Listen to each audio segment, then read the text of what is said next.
આ રીતે કેન્દ્ર અને રાજ્યોને વહેંચવામાં આવેલી છે. તો આ રીતે સમવાય પ્રકારનું આપણું બંધારણ છે. પરંતુ અમુક સંજોગોમાં એકતંત્રી પ્રકારનું પણ બંધારણ આપણું એ રીતે કન્વર્ટ થાય છે સમવાયમાંથી એકતંત્રીમાં. તો આવું ક્યારે બને કે જ્યારે રાષ્ટ્રના હિતનો પ્રશ્ન હોય, રાષ્ટ્ર જ્યારે કોઈ મુશ્કેલીમાં હોય, જેમ કે આપણે જોયું કે ભય કોઈ બાહ્ય આક્રમણ હોય, યુદ્ધનો ભય હોય, આંતરિક એવા સશસ્ત્ર બળવા હોય, તો આ સંજોગોમાં એક રાજ્યના હિત કરતાં રાષ્ટ્રનું હિત એ સર્વોપરી ગણાય. એટલે રાજ્યએ પોતાના જે અધિકારો બંધારણે મળેલા છે, સત્તાઓ મળેલી છે, એ થોડી જતી કરવાની એની તૈયારી હોવી જોઈએ, અને એ પણ ટાઈમ બિંગ માટે જ હોય છે. એટલે આવું બધું ધ્યાનમાં રાખી અને આવી યોજનાઓ કરવામાં આવેલી છે. એટલે એક રીતે એમ જોવાય કે આ સમવાય પ્રકારના બંધારણની આખું જે સ્વરૂપ એ પ્રમાણે રાજ્યોને સત્તાઓ આપી દીધી. કેન્દ્રે ઇન્ટરફિયરન્સ ન કરવી જોઈએ, પણ સત્તા વિભાજનનો જે સિદ્ધાંત એ આપણે ત્યાં ચુસ્ત અર્થમાં નથી. Doctrine of separation of power is there, we have adopted that principle, but it is not in strict sense, it is not absolute. એટલે સત્તા વિભાજનનો સિદ્ધાંત ચુસ્ત અર્થમાં આપણે ત્યાં અમલમાં નથી. એટલે આવી જરૂરિયાત હોય ત્યાં આ રીતે ઇમરજન્સી દ્વારા રાજ્યનો જે વહીવટ એ વગેરે કેન્દ્ર હસ્તક લઈ શકાય.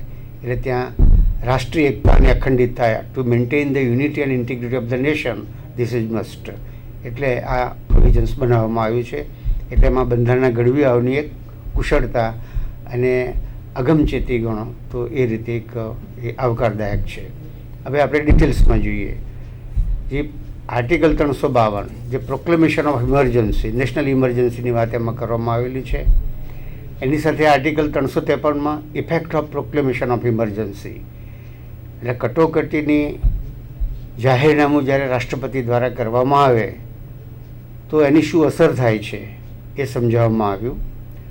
અને આર્ટિકલ 354માં 354માં application of provisions relating to distribution of revenues while a proclamation of emergency is in operation.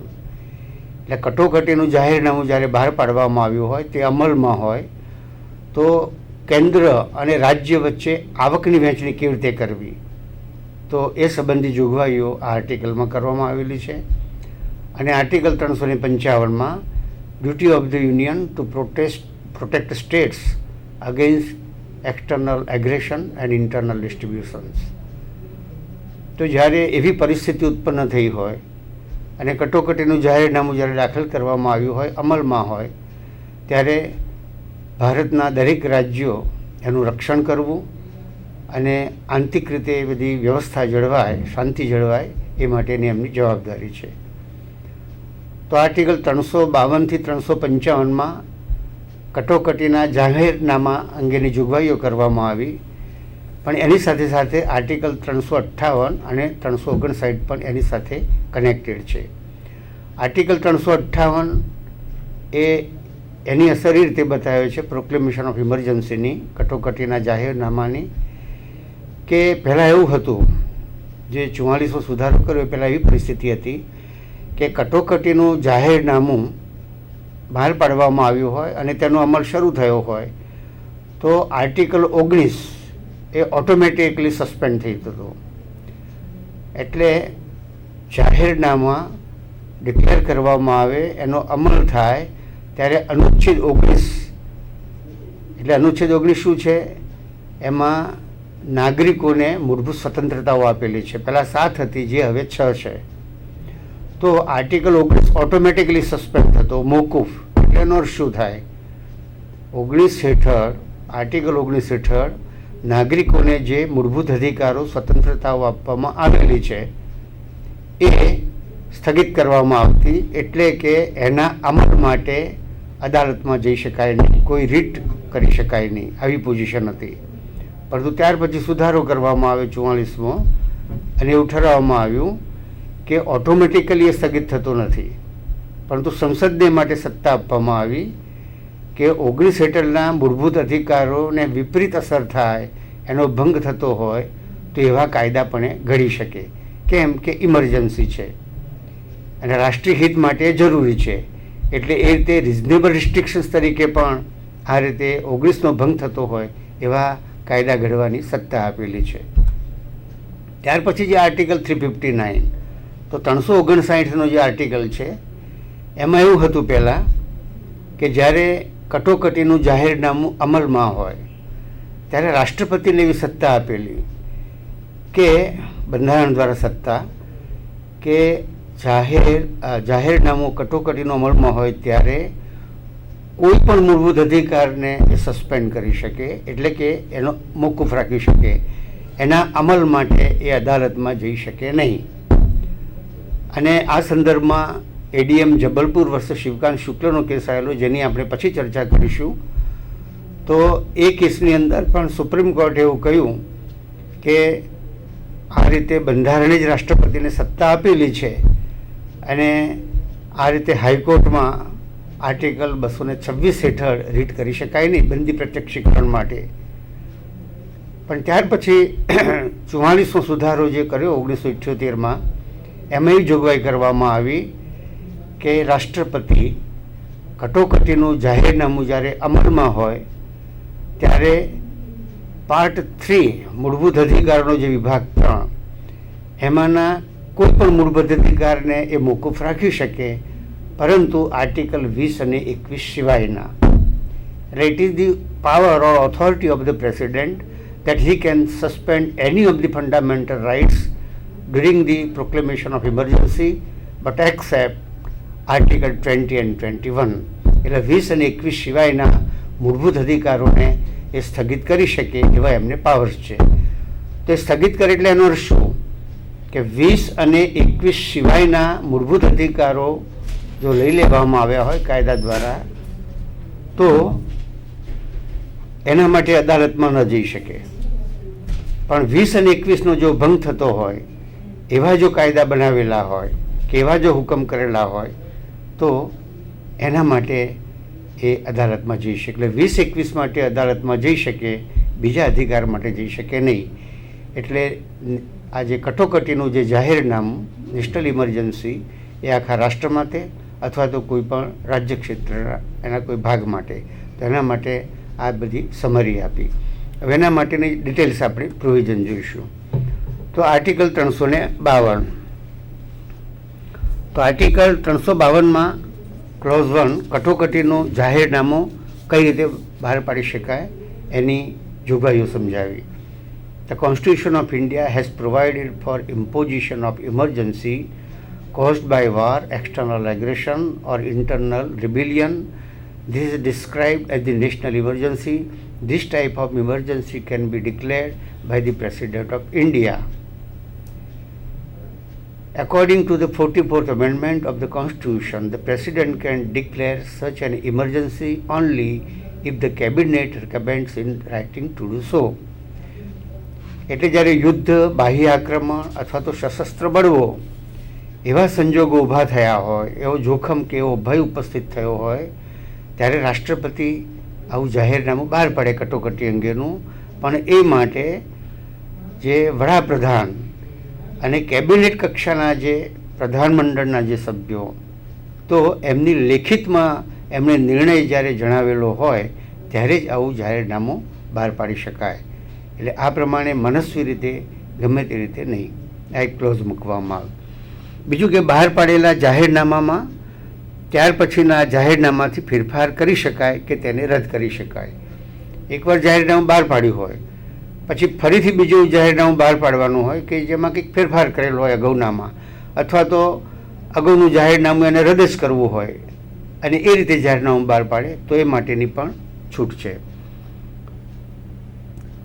હવે જાહેરનામું તો એનો અમલ કઈ રીતે શરૂ થાય, કારણ કે વડાપ્રધાને કેબિનેટ કક્ષાના પ્રધાનોની સલાહ પ્રમાણે એમણે કટોકટીનું જાહેરનામું રાષ્ટ્રપતિએ બહાર તો પાડ્યું, પણ એનો અમલ કઈ રીતે શરૂ થાય તેના માટે પ્રોવિઝન છે કે સંસદના બંને ગૃહો, લોકસભા અને રાજ્યસભામાં એને મૂકવું જોઈએ. અને એના માટેની મુદત નક્કી કરી છે 1 માસની. હવે 1 માસના સમયમાં એ બંને ગૃહો દ્વારા એને મંજૂરી મળવી જોઈએ. હવે આ દરમિયાન જો લોકસભાનું વિસર્જન થયું હોય તો શું પરિસ્થિતિ થાય? જ્યારે કટોકટીનું જાહેરનામું બહાર પાડવામાં આવ્યું અને મંજૂરી માટે સંસદના બંને ગૃહો મૂકવામાં આવ્યું, પણ લોકસભાનું વિસર્જન થયું હોય, અથવા તો એવી પરિસ્થિતિ થાય કે આ રીતે જાહેરનામું મંજૂરી માટે મૂકવામાં આવ્યું અને 1 મહિનાનો જે સમય એ દરમિયાન જ લોકસભાનું વિસર્જન થયું અને સાથે સાથે રાજ્યસભાએ માન્યતા આપતો ઠરાવ પસાર કર્યો હોય અને ઓકે કરેલું હોય, તો શું? તો લોકસભાની જ્યારે પુનઃરચના થાય અને પુનઃરચના થયા પછી જ્યારે લોકસભાની પ્રથમ બેઠક મળે, તો પ્રથમ બેઠક મળ્યાની તારીખથી 30 દિવસની અંદર, એટલે 1 માસની અંદર લોકસભાએ એને મંજૂરી આપતો, માન્યતા આપતો ઠરાવ પસાર કરવો પડે, તો એનો અમલ ચાલુ રહેશે. અને જો એ 30 દિવસના સમયમાં લોકસભા એને મંજૂરી ન આપે, એને માન્યતા ન આપે, તો પછી એનો અમલ થશે નહીં, જાહેરનામું બંધ પડશે, એનો એન્ડ આવશે. હવે જે તારીખથી જાહેરનામું મંજૂર કરવામાં આવ્યું હોય, ઠરાવ દ્વારા એને માન્યતા આપી હોય, તો એ 6 માસ સુધી એ અમલમાં રહેશે. અને 6 માસ પછી પણ એમ લાગે કે જરૂરી છે રાષ્ટ્રના હિતમાં કે એને લંબાવવું, તો બીજા 6 માસ સુધી એ કટોકટીનું જાહેરનામું અમલમાં રહેશે. એટલે એના માટે પણ સંસદમાંથી એની આ તે બંને ગૃહની મંજૂરી લેવી જોઈએ.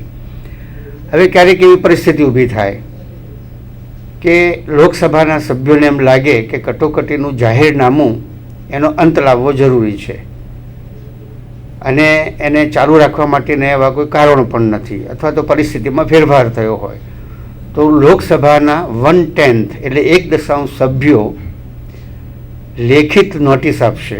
14 દિવસ પહેલાં નોટિસ આપશે, એટલે 14 દિવસની નોટિસ કે આ રીતે જાહેરનામાનો અંત લાવવો. તો આવી નોટિસ કોને આપશે?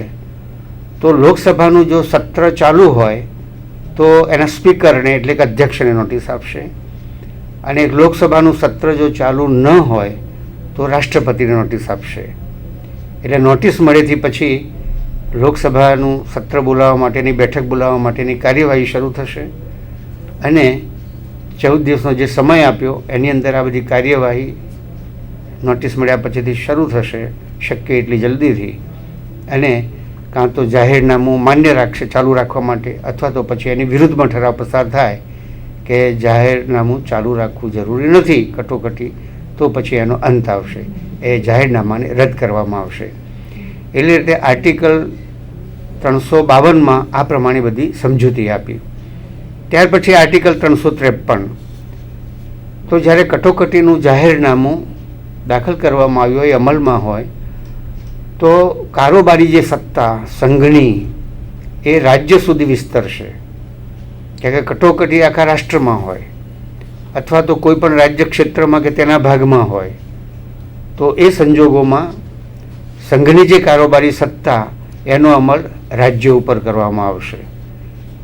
તો એના માટેની જોગવાઈ એ કલમ 353માં કરવામાં આવી. હવે સંઘ યાદીમાં ન હોય, આપણા પરિશિષ્ટ 7માં કઈ આ વિષય ઉપર કાયદો ઘડી શકાય એના માટે 3 યાદી આપી છે: સંઘ યાદી, રાજ્ય યાદી અને સહવર્તી યાદી, યુનિયન લિસ્ટ, સ્ટેટ લિસ્ટ અને કન્કરન્ટ લિસ્ટ. તો કટોકટી હોય ત્યારે સંઘ યાદીમાં જે વિષયો નથી, તો એવા વિષય ઉપર પણ કાયદા ઘડવાની એને સત્તા છે. શા માટે? વહીવટ કરવા માટે. એટલે સંઘને પોતાને એના જે કોઈ સત્તાધિકારીઓ હોય, બીજી કોઈ ઓથોરિટી અથવા તો અધિકારીઓ, તો વહીવટી સત્તાઓ એમને પ્રાપ્ત થાય એ માટે પણ એ સંસદ કાયદા દ્વારા એવી સત્તાઓ એમને આપી શકે. ત્યાર પછી જે 354 આપણે જોયું રેવન્યુની બાબતમાં, આવકની વહેંચણી, તો આપણા બંધારણની અંદર આર્ટિકલ 268 થી 279 તે આમાં જે જુદી જુદી જે આવક, ફાઇનાન્શિયલ જે પ્રોવિઝન્સ કરેલા છે, તો એ 268 થી 279ની જે આવકની વહેંચણી સંબંધી જે જોગવાઈઓ છે, તો એ જોગવાઈઓનો કેવી રીતે અમલ કરવો, તો એ અંગે પણ જરૂરી હુકમો, આદેશો વગેરે આપવાની આ રીતે સત્તા આપવામાં આવેલી છે કેન્દ્રને, એટલે કે રાષ્ટ્રપતિ વગેરેને. ત્યાર પછી આર્ટિકલ 355 કે જ્યારે બાહ્ય આક્રમણ હોય, આંતરિક અશાંતિ હોય, અવ્યવસ્થા હોય, તો આવા સંજોગોમાં જ્યારે ઇમરજન્સી દાખલ કરવામાં આવી હોય તો દરેક રાજ્યનું રક્ષણ કરવું એ પણ કેન્દ્રની જવાબદારી છે અને દરેક રાજ્યમાં શિસ્ત અને શાંતિ જળવાય એ માટેના પણ એણે પ્રયત્નો કરવાના રહેશે અને બંધારણની જોગવાઈ પ્રમાણે વહીવટ ચાલે છે કે કેમ એ જોવાનું. એટલે વહીવટ સારી રીતે ચાલે બંધારણની જોગવાઈ અનુસાર એ માટે એણે કાર્ય કરવાનું રહેશે. ત્યાર પછી આર્ટિકલ 358 અને 359 જે આપણે હમણાં ચર્ચા કરી ગયા, એટલે એનું આપણે રિપીટેશન કરતા નથી, પણ ફરીથી કે નેશનલ ઇમરજન્સી આ રીતે કટોકટીનું જાહેરનામું અમલ હોય ત્યારે આર્ટિકલ 19 હેઠળના મૂળભૂત અધિકારોને સ્થગિત કરવાની સત્તા છે અને એના માટે સંસદ કોઈ પણ કાયદો કરી શકે અને એ કાયદાથી આ રીતે મૂળભૂત અધિકારોનો ભંગ થતો હોય 19 હેઠળના તો એનો વાંધો ઉઠાવી શકાય નહીં, અદાલતમાં જઈ શકાય નહીં. અને 359માં આપણે જોયું સુધારા પછી કે આર્ટિકલ 20 અને 21 સિવાયના મૂળભૂત અધિકારોને સ્થગિત કરી શકાય, એટલે એના અમલ માટે કોઈ અદાલતમાં હાઈકોર્ટ કે સુપ્રીમ કોર્ટમાં જઈ શકાય નહીં. તો આ રીતે આવો હુકમ કરવાની રાષ્ટ્રપતિને સત્તા આપેલી છે. હવે આજે 358 અને 359 તેના સંદર્ભમાં એડીએમ જબલપુર વર્સસ શિવકાંત શુક્લ એક આપણે એની થોડો રેફરન્સ લીધેલો, તેની આપણે ચર્ચા કરીએ. તો એડીએમ જબલપુર વર્સસ શિવકાંત શુક્લ કે જે મિસા એક્ટ અથવા તો હેબિયસ કોર્પસ રીટ કેસ તરીકે ઓળખાય છે, 1976 સુપ્રીમ કોર્ટનો કેસ. તો આ કેસમાં એવું બનેલું કે જ્યારે વડાપ્રધાન ઇન્દિરા ગાંધી હતા અને તે સમયે સંખ્યાબંધ કાર્યકર્તાઓ કે જે બીજા પક્ષોના હતા, વિરોધ પક્ષોના, તો એ બધા સંખ્યાબંધ કાર્યકર્તાઓની મિસા એક્ટ હેઠળ ધરપકડ કરવામાં આવેલી. મિસા એક્ટની કલમ 3 એ ધરપકડ કરવાની સત્તા આપે છે. તો આવા કાર્યકર્તાઓની ધરપકડ કરવામાં આવી મિસા એક્ટ હેઠળ. મિસાનું પૂરું ફોર્મ છે MISA, એટલે maintenance of internal security act, આંતરિક સલામતી